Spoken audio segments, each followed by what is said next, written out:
El siguiente tema, como todos los presentados y a presentarse, son de la mayor importancia. Lo que viene es una conferencia sobre la democratización de la educación, experiencias de una mega universidad abierta y a distancia. La conferencia estará a cargo del doctor Sharma Ramesh Chander, director regional de la Universidad Indira Gandhi. Pero antes de su debida presentación, quiero manifestar a ustedes que nos honramos con la presencia del señor jefe de la Cancillería de la Embajada India, el señor Anuj Kumar Saha, a quien lo vamos a saludar con nuestro cariñoso aplauso.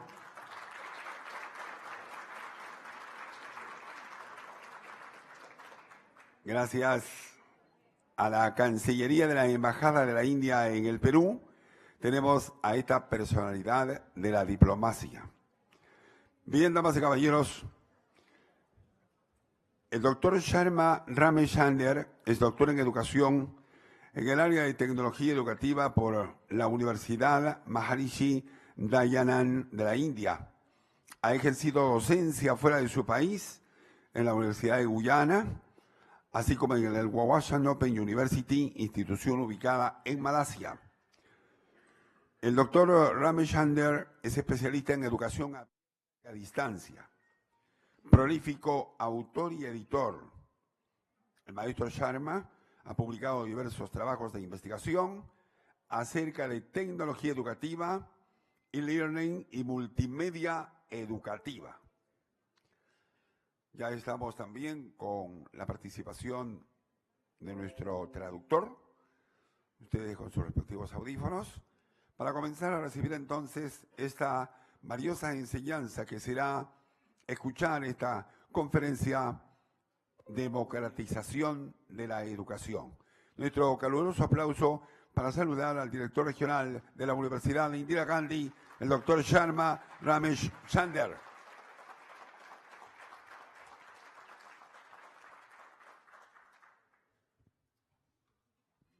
Hello. Hola.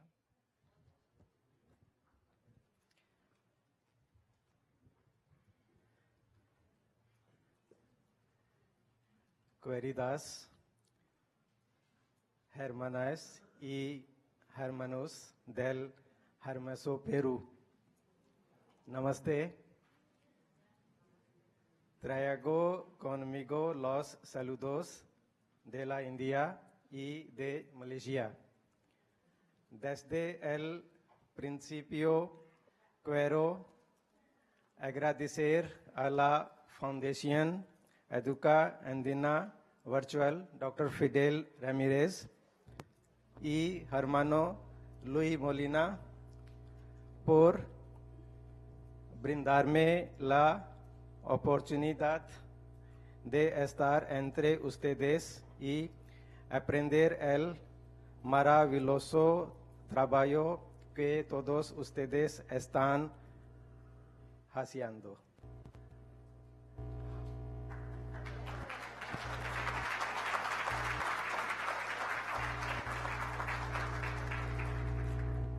Siempre me siento feliz de estar en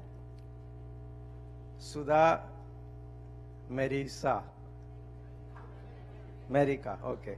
South America.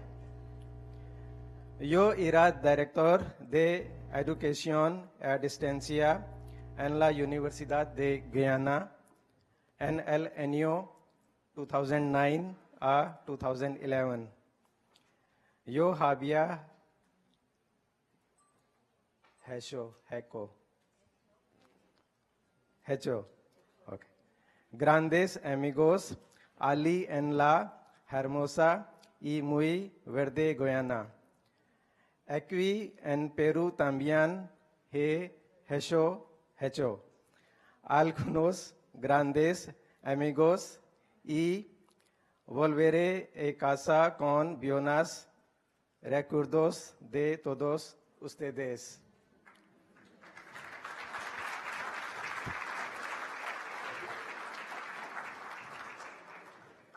Gracias desde el corazón de mi corazón fue compartir mis experiencias de trabajo en una de las universidades abiertas más grandes del mundo, la Universidad Abierta Nacional Indira Gandhi, y mi lugar de trabajo actual, la Universidad Abierta Wawasan en Malaysia. Ya que mi conocimiento de español es limitado, solo puedo decir buenos días, buenas tardes, muchas gracias, que creo que son lo más importante. Voy a hacer mi presentación en inglés y espero que Mr. Daniel hará una excelente traducción. Está sentado en la caja negra al fondo. Gracias.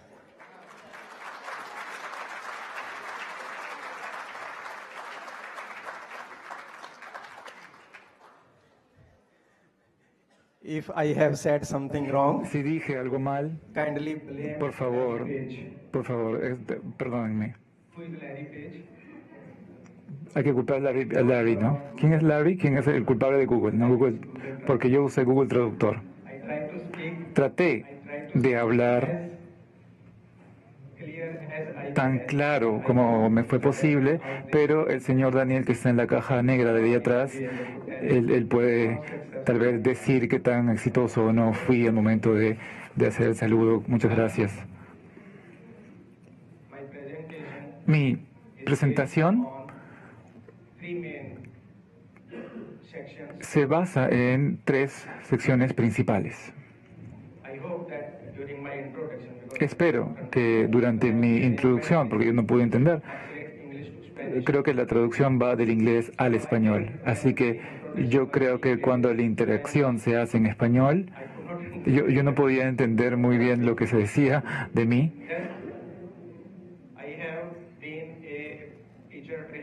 He sido un capacitador de profesores hace más de 20 años y luego me consagré en la educación a distancia y tuve la fortuna de ser y de conocer algunas de las instituciones más famosas como el Commonwealth del aprendizaje, la Universidad Abierta de India y el Instituto de Educación a Distancia en Guyana, uno de los países caribeños, y realmente es el único país caribeño donde el inglés es la lengua oficial. En el resto se habla español o portugués o otros idiomas. Entonces, durante mi presentación, trataré de explicar cómo ha crecido la educación a distancia, porque se cree que la educación a distancia solamente ocurre en Estados Unidos o en Europa, por ejemplo, en la Universidad Abierta del Reino Unido, que fue una universidad donde se estableció este tipo de enseñanza ahí por el año 60, me parece, el 69 creo que fue. Pero se ha implementado con éxito en Asia. En India, en China, también hay una población que hace educación en esa distancia.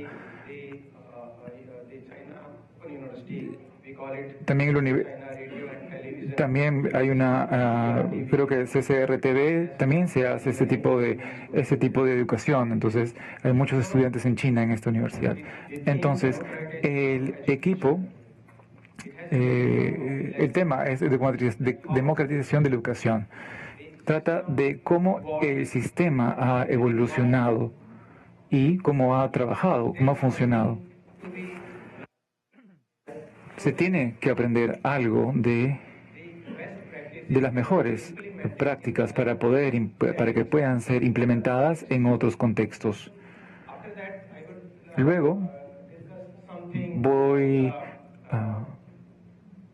hablaré algo sobre sobre lo que sucede en la transformación de educación en línea, y también hablaré sobre el impacto social de educación en línea. Les comentaré los casos reales donde la sociedad, los individuos se han visto beneficiados de este tipo de educación. Primero tenemos aquí el Sir John Daniel, que básicamente uno de los fundadores de las universidades abiertas y el presidente de Common Law del aprendizaje. Él comenzó con esta idea con la idea de mega universidad. ¿Qué cosa es una mega universidad?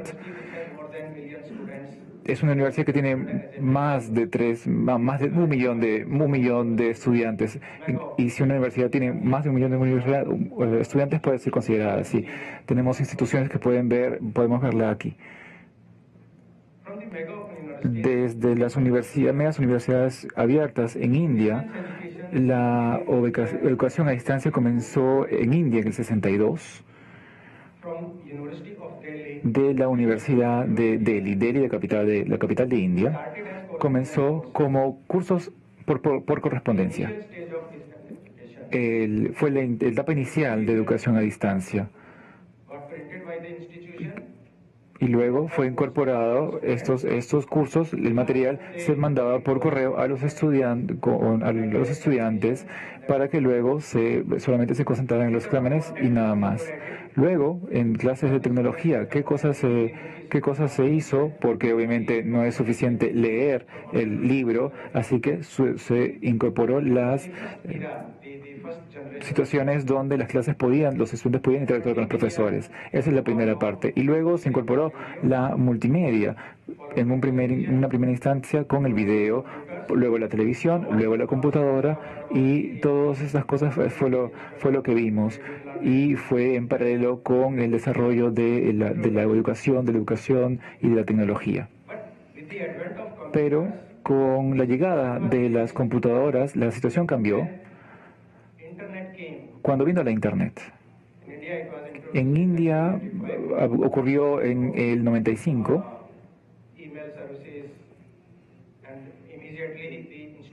Hubo correos electrónicos y inmediatamente las instituciones, no solamente las instituciones privadas, sino las instituciones educativas, comenzaron a usar esta tecnología. Luego, en el 92, 98, unas de estos estados en la parte sur de India, aquí, se estableció la primera universidad abierta en el 82, en la Universidad Abierta de Odisha, y tuvo mucho éxito.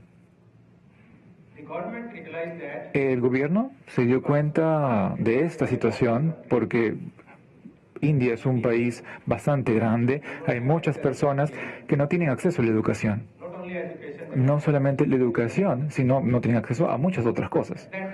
En ese momento, en esa época, el problema estaba ahí. Había muchos problemas. La educación era una de las limitaciones que teníamos a nivel nacional. Cuando la universidad estatal funcionó de manera tan buena, el gobierno decidió que este sistema lo podemos llevarlo de un estado a todo el país, y luego la educación se estableció, educación en línea abierta, educación en 95. Yo conocí a la persona cuyo padre conocía mucho a Gandhi.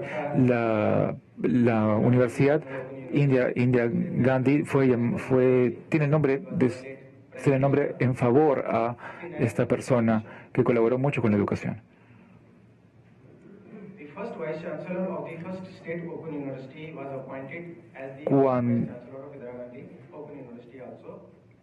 la primera directora fue nombrada, luego se nombró la primera directora de esta universidad alrededor del año 90. Entonces, y se explicó esta metodología. Y la persona que creó esta universidad, que era realmente una persona visionaria, en ese momento se establecieron los principios, y estos principios se continúan hasta ahora con ciertas modificaciones. Y es por eso que esta universidad se volvió un paso a seguir para el resto de países y para los países sobre todo asiáticos. Y también luego se llevó esto a las universidades del Reino Unido, porque ocurrió primero en nuestro país y fue bastante exitoso, y luego se llevó la idea a las universidades abiertas del Reino Unido. Y ahora hay más de 15 universidades abiertas estatales. Y también se puede decir que mi amigo Aruzada está aquí, y él representa aquí en la comisión en Perú. Es un país muy diverso. Cada 10 millas tenemos un cambio en el dialecto. Tal vez se habla en hindi, pero la forma en que hablamos el hindi, el idioma, cambia de lugar en lugar. Las prácticas culinarias cambian. La forma en que nos vestimos cambia. Entonces, si un programa educativo se encuentra en una parte del país, ¿cómo podemos nosotros servir a otras partes del país? Pueden ver aquí logos. Universidades abiertas estatales se establecieron. Además de eso, hay más de 200 instituciones que ofrecen educación a distancia. Y eso es además de las 800 universidades tradicionales y una gran red de más de 14.000 instituciones que dan educación para estudiantes, educación tradicional y educación profesional, educación técnica también, ciencias de la salud, computadoras, ingeniería o cursos de gerencia, cursos así.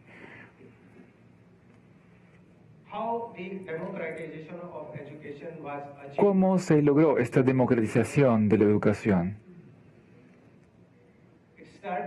Comenzó con un pequeño experimento, un simple experimento. Las personas que no podían acceder a la universidad pero necesitaban la educación, estas personas, ¿cómo podían traer la educación a su campo?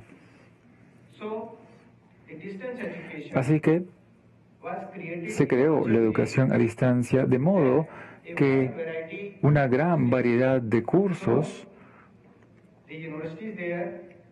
estén disponibles, de modo que las universidades tenían cursos en todos los niveles de educación,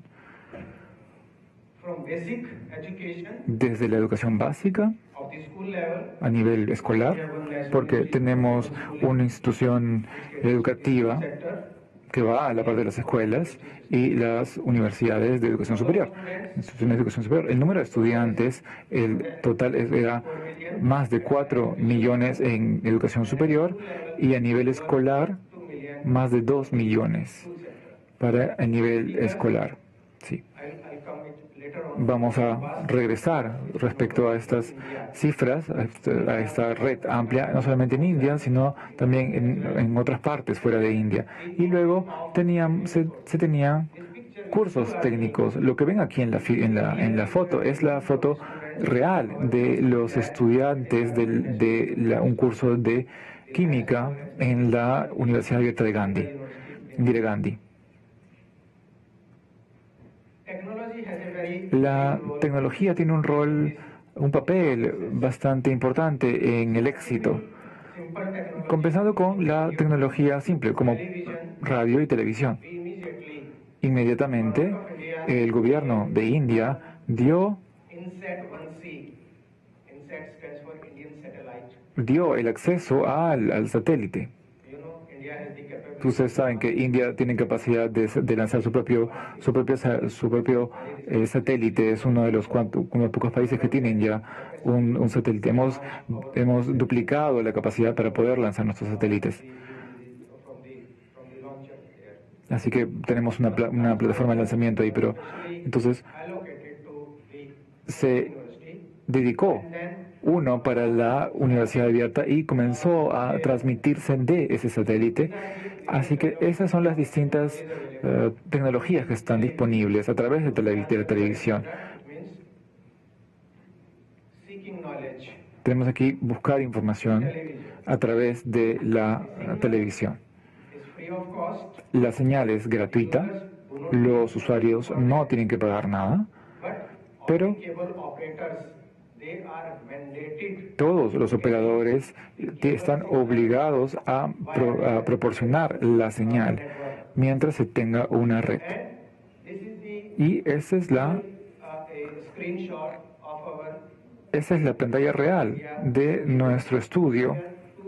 Tenemos dos colegas ahí, el profesor de gestión y su colega están haciendo las clases a los estudiantes. Entonces, ¿qué se hace aquí? Ellos dan las clases en el estudio y hay un número gratuito que se da y el Estado paga este número gratuito. Entonces los estudiantes que están ahí se conectan a este número gratuito, simplemente usan este número, de modo que para ellos la llamada es gratuita, no tienen que gastar nada. La llamada entra al estudio y luego las personas que están ahí y simplemente responden a las preguntas a las que puedan tener los estudiantes.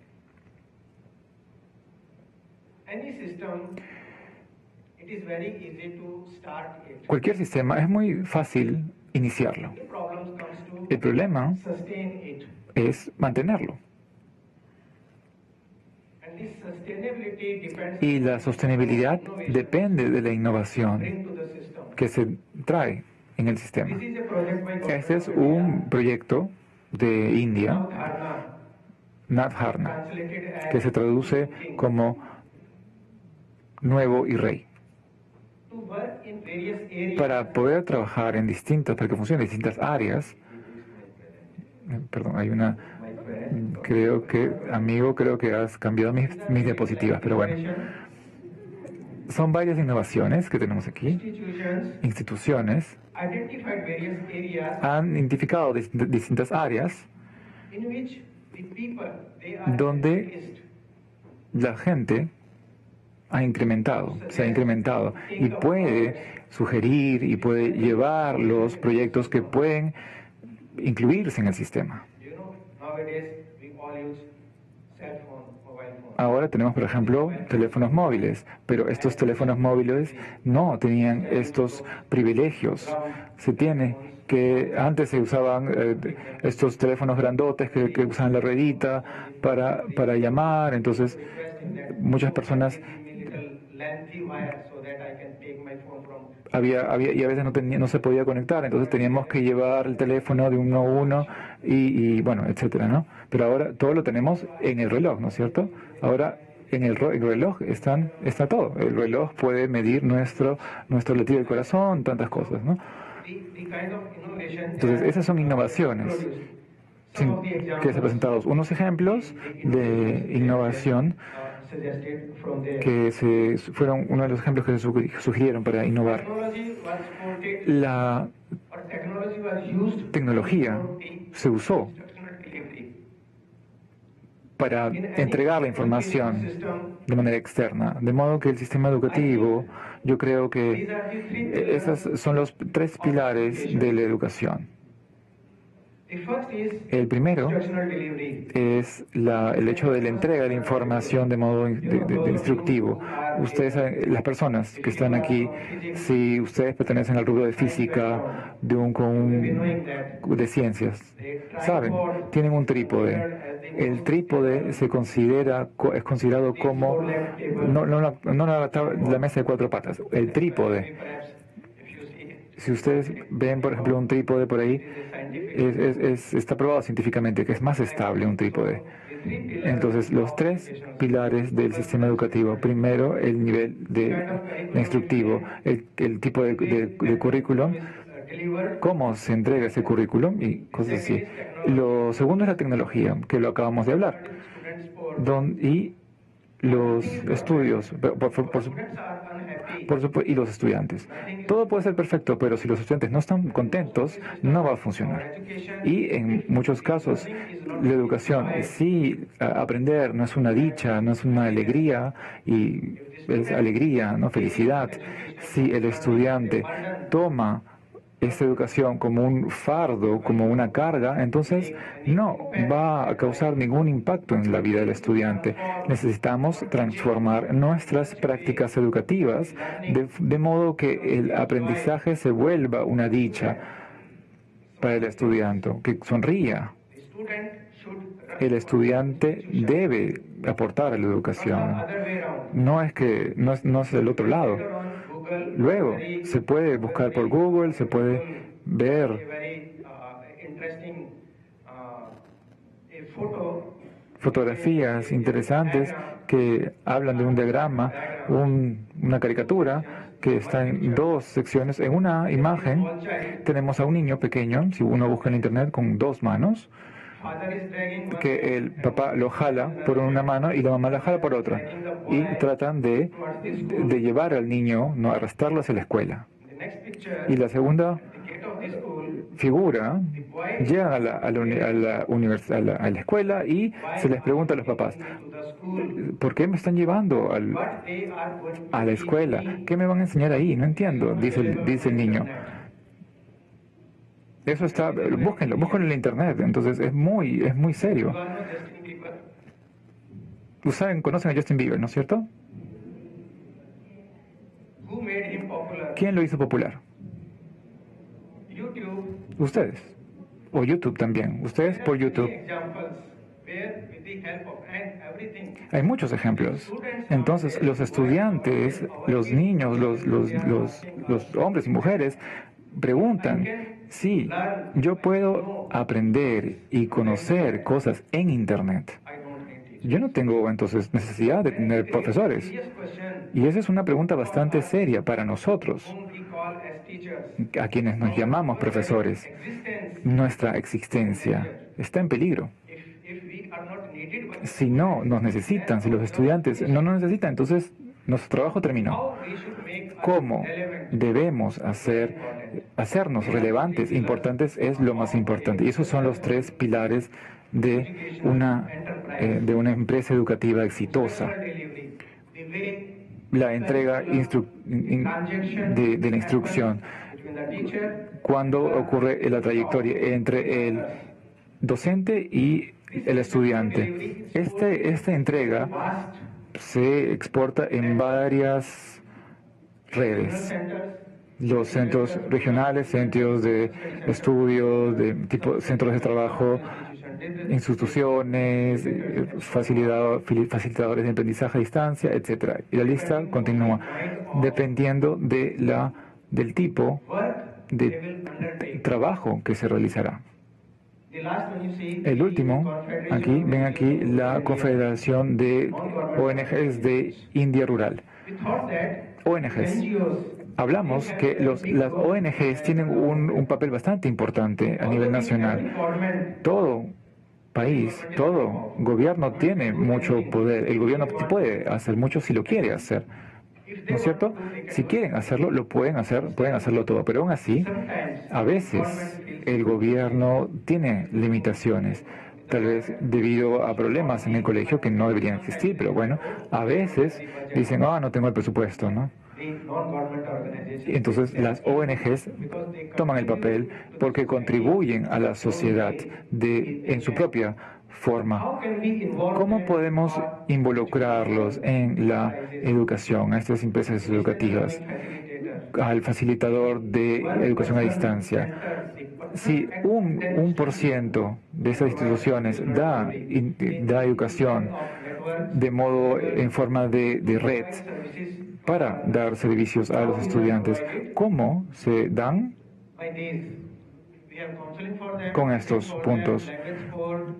Este tipo de servicios, por ejemplo, apoyo lingüístico, apoyo mediático, etcétera, bastantes tipos de apoyo.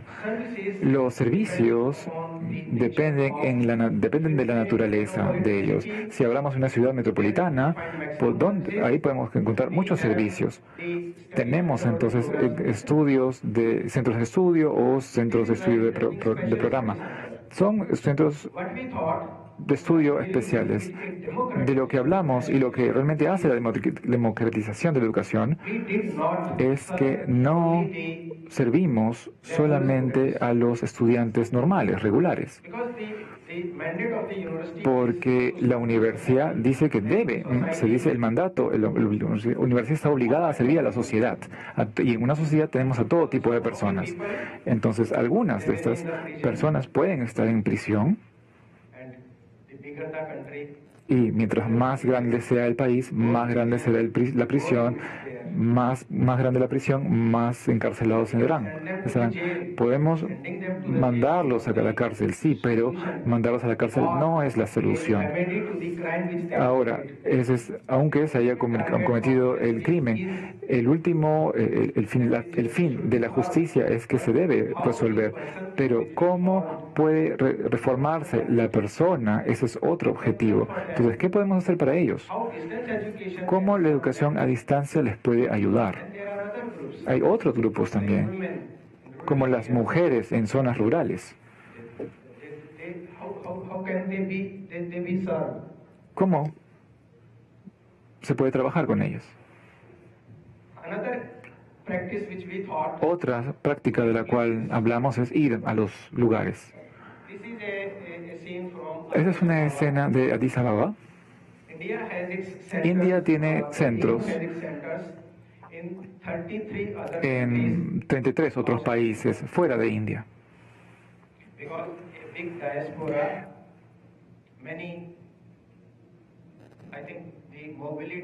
Porque yo creo que la movilidad es un fenómeno universal, me parece. Cuando yo estaba en Guyana, la población era 0,000. 740,000. Y yo estaba sorprendido. Yo le dije que la población total de Guyana es menor a los estudiantes de India, y se sorprendieron porque y me dijeron sí, se estaban sorprendidos. Pero luego no se sorprendieron. ¿Por qué? Porque la mitad estaba en Guyana, la mitad estaba de las personas de Guyana, la mitad está en Estados Unidos. Entonces, ¿por qué? Los estudiantes están repartidos en todos sitios,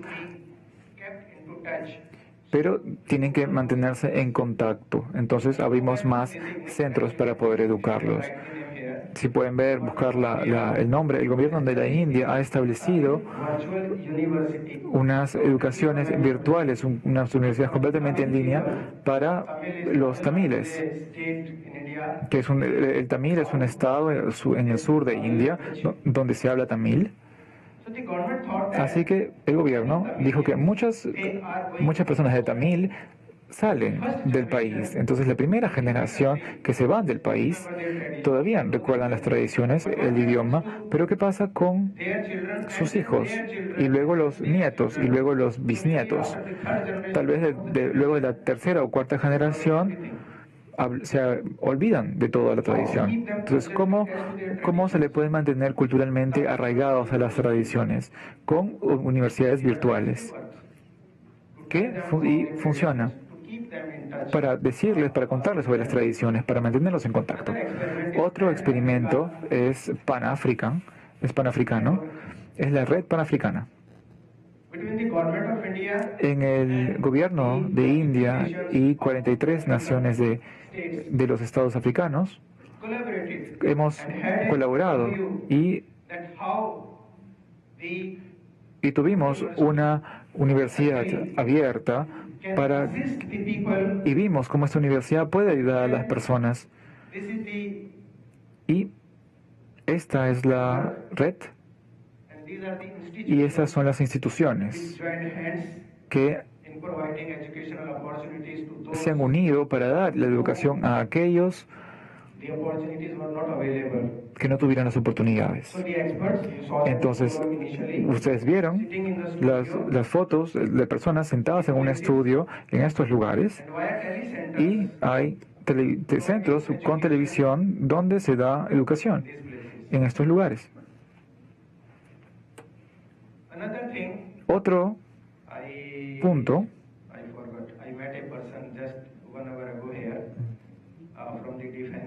perdón, me olvidé, cuando yo estaba en la universidad en la Universidad Gandhi India, estaba encargado de ciertas cosas, y de lo que se hablaba en esas es empoderar. El empoderar las fuerzas armadas es bastante, sobre todo en India, que hay una cantidad. Entonces, estas fuerzas generalmente son jóvenes, son bastante jóvenes. Y están en edad escolar, pues tienen que estar en la condición, pero debido a las limitaciones no pueden ir a la escuela, sino se unen a la milicia, al ejército, debido a cuestiones económicas, etc. Y la edad de retiro son 15 o 20 años.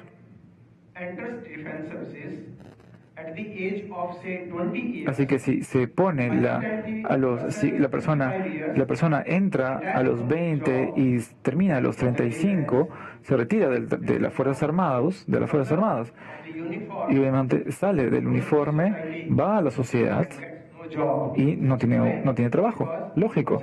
¿Por qué? Porque la persona no tiene ningún tipo de título. ¿Por qué no tiene el título? Porque no pudo ir a la escuela, porque no pudo estudiar, porque no fue a la universidad, no pudo estudiar. ¿Por qué? Porque se fue a la milicia. ¿Por qué? Porque no tenía dinero. Y es un círculo vicioso, un gran problema. La universidad abierta puede ser un rescate, porque en ese sistema no es obligatorio ir regularmente a las clases. La instrucción viene hacia ti, va hacia el estudiante. Es por eso que los estudiantes, yo creo que mis estudiantes del ejército indio, más o menos 100.000 estudiantes tuvimos, y 50.000 de las fuerzas aéreas no podían ir porque porque las fuerzas aéreas tenían problemas para asistir, etcétera, porque había muchos problemas con seguridad. Pero bueno, inicialmente el principio básico de la democratización de la educación iría hacia estas personas. Estas personas ya están calificadas, no es para los mayores, sino es para los hombres, para los militares, las personas que pilotean los aviones que no tienen calificaciones correctas y que van y se unen a los rangos bajos de esta institución. Otra cosa esta es una foto del centro de examinación en Nigel,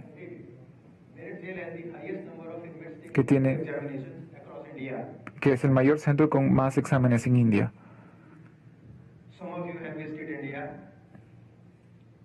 Algunos de repente ya han conocido India, se escucha, se conoce Jagur, y es un lugar bastante bonito. Si no han ido, por favor, vayan a India, visiten India. Estoy vendiéndoles India. Mi amigo aquí quiere venderles India. Yo establecí el centro y lo establecí en una cárcel. Y se orientó los cursos de manera... Te quiero.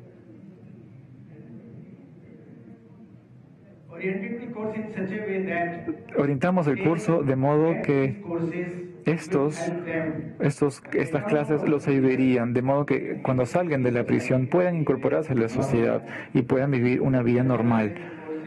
Estos son los cursos para las personas que tenían problemas de visión. Ven aquí el ejemplo. La clase 10, las personas que abandonaban las clases, ahora es un abogado. Quiere decir, El estudiar gracias a la educación a distancia, pudo esta persona acceder a la educación gracias a la educación a distancia y ahora es un abogado. Eso es lo que decía la noticia. Otro caso es darles mecanismos para los niños y niñas. Entonces, ¿qué está pasando? La educación comenzó cara a cara, luego comenzó con la educación abierta y se mezcló con ambas. Se mezclaron ambas y estas dos cosas están sucediendo alrededor del mundo porque hace 15 años UNESCO declaró que las fuentes de educación abierta en 2001, UNESCO, y en el 2008, cuando George Simmons y Stephen Dux llevaron a cabo su primer MOOC, no lo llamaron MOOC, obviamente, no, le llamaron conectivismo, me parece. Fue Leo Courmier quien aprendió, quien supo esto y dijo, pero creo que es algo muy desordenado, vamos a poner otro nombre. Y así se formó el MOOC. Entonces es un escenario. Los MOOCs y los mecanismos de entrega en línea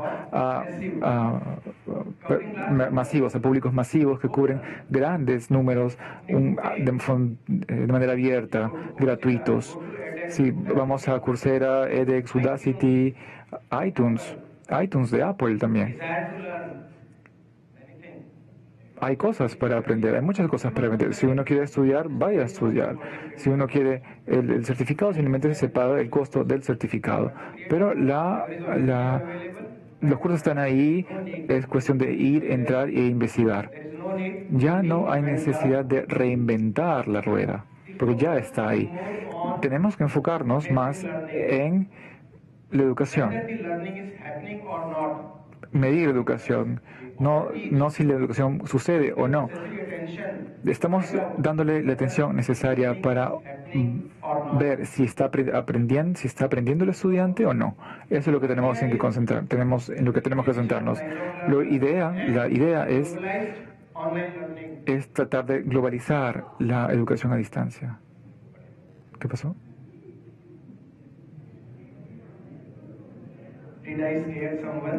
Creo que asusté, ¿no? ¿Les di miedo? ¿Qué pasó?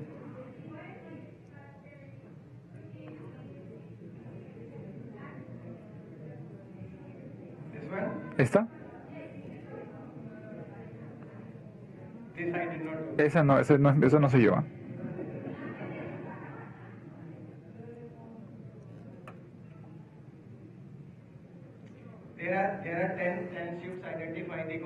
Hay 10 identificados, 10 cambios identificados, ¿no? Pero lo importante es, todos somos personas que aprendemos siempre, no solamente los estudiantes. Los teléfonos móviles, por ejemplo, ahora, en lugar de preguntar, ¿quién tiene un celular? Levante la mano simplemente quien no tiene celular. Levanta la mano, ¿quién no tiene celular? Ven, todos tenemos celular. Estas personas ¿quién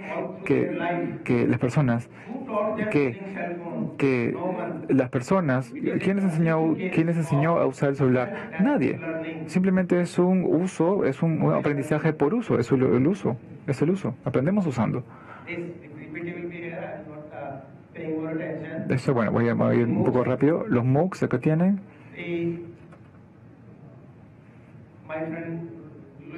Mi amigo Luis está aquí, les va a dar la presentación, no se preocupen. Ustedes lo buscan y les da la presentación. Quiero mostrarles el impacto, porque yo vi que tengo ahí, me quedan 5 minutos.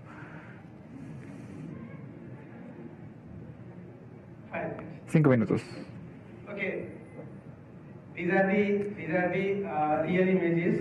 Esas son imágenes reales que muestran cómo el sistema ha dado una diferencia en los estudiantes. Este lugar está en India, en Maharashtra.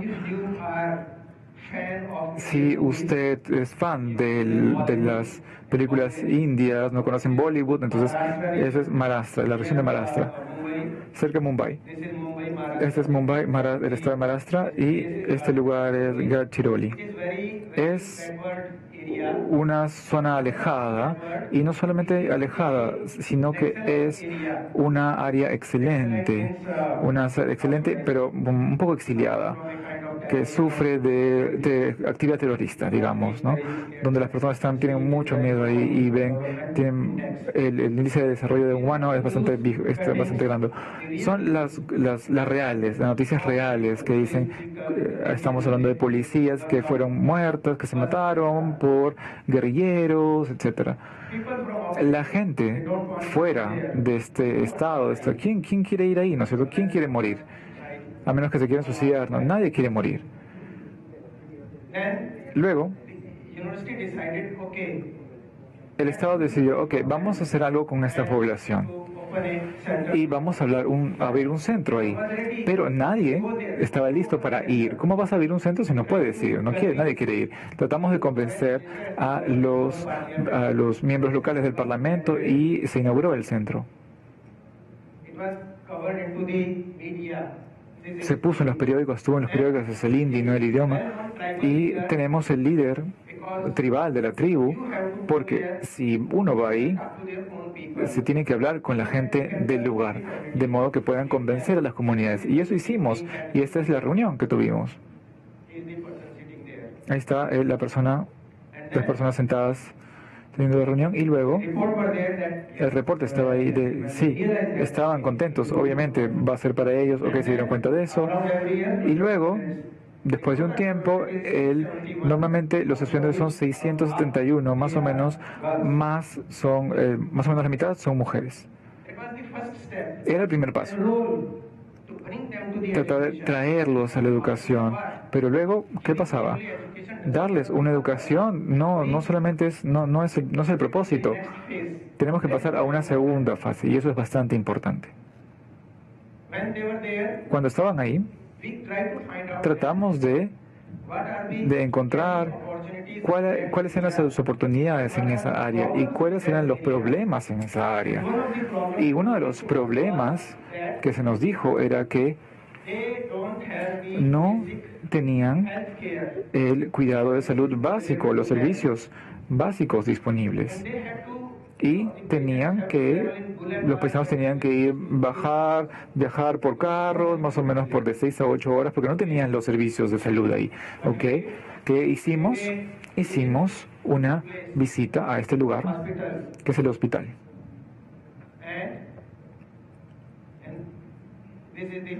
Y este es el hospital, en la puerta de entrada del hospital. Hablamos con ellos. Ese es un local. Él daba servicios de salud locales. Atendía a las personas. Estaba curándolas. Esa es la práctica tradicional, ¿no? Es la práctica tradicional de medicina. Y además de eso, es una persona muy popular porque tiene un centro de rescate animal. Rescata serpientes, animales. Entonces, él estaba convencido, lo convencimos, y estaba motivado y motivó a las personas motivar a las personas. Otra iniciativa era hacer los palitos de incienso. Ese es el área, el centro de salud. Los estudiantes fueron admitidos en ese curso y se dio una capacitación. El costo fue pagado por el gobierno. El administrador explicaba la capacitación de educación a distancia y les pedimos si podían reclutar a los estudiantes. Dijeron que ahora estaban las personas que no tenían capacitación. Entonces, y esa es la parte final de mi presentación. 2 minutos. Luego, la prensa y la respuesta era bastante buena. Hay muchas personas, tuvimos estrategias, cómo vamos a dar la capacitación, cómo se va a dar la educación, Y una vez que el curso terminó, se hicieron entrevistas. Luego de eso, se seleccionó a los estudiantes y estarían felices porque la calidad de los candidatos fue bastante buena. Encontramos de los 48 candidatos, el 100% fueron asimilados. Y eso es la democratización de la educación. Lo importante estaba en los periódicos, salió en los periódicos, el impacto fue causado en las personas, estaban felices, y no tenían, y lo más importante es que no tenían que salir de sus ciudades. Si tienen que viajar, no se van a interesar. La educación tiene que ir a las personas, y necesitaban programas de educación vocacional orientados para el trabajo, porque el objetivo es tener un trabajo. Así que luego de eso, ¿qué hicimos? Contactamos la persona de la policía, encargada de la policía, y dijimos, ¿le puedes dar un patrocinaje a las policías femeninas? Y las ven aquí. Y luego,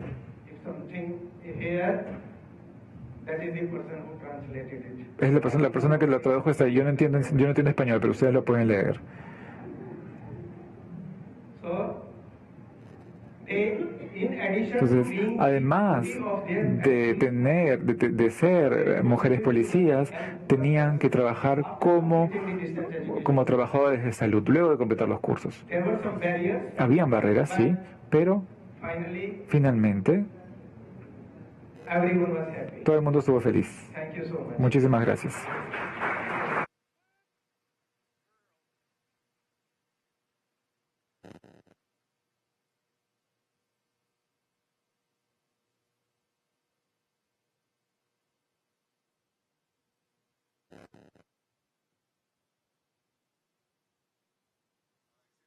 La valiosa participación del doctor Sharma Ramesh Chander, director regional de la Universidad Indira Gandhi. Y en esta señal de gratitud es que un presente que el doctor Fidel Ramírez Prado, presidente de la Fundación Virtual Educa Andina, de manera especial hace llegar este presente al doctor Sharma Ramesh Chander en señal de reconocimiento, de gratitud por su participación. De igual manera, al señor Anuj Kumar Saha, jefe de la Cancillería de la Embajada de la India en el Perú. Gracias también por estar honrándonos con su presencia como diplomático principal de la Cancillería de la Embajada de la India en nuestro país. Muchas gracias por su valiosa participación. A nombre de Virtual Educa Andina en este encuentro internacional.